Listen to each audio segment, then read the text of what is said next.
chiroyli krasota.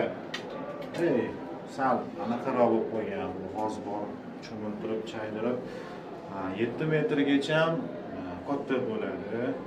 Kim boqayotgan bo'lsa, shuni bilib olinglar. Ovqat berganingizdan keyin bu to'ygunicha ovqat yeyish kerak. 5 kunda bir marta ovqat beraman bunga. Maslahatim muzdek narsa bermanglar.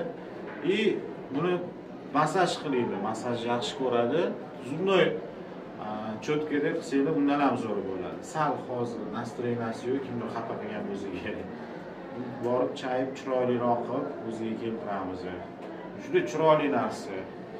Krokodilni o'g'il bola, qiz bolasini keyingi videolarda ajratib beraman sizlarga.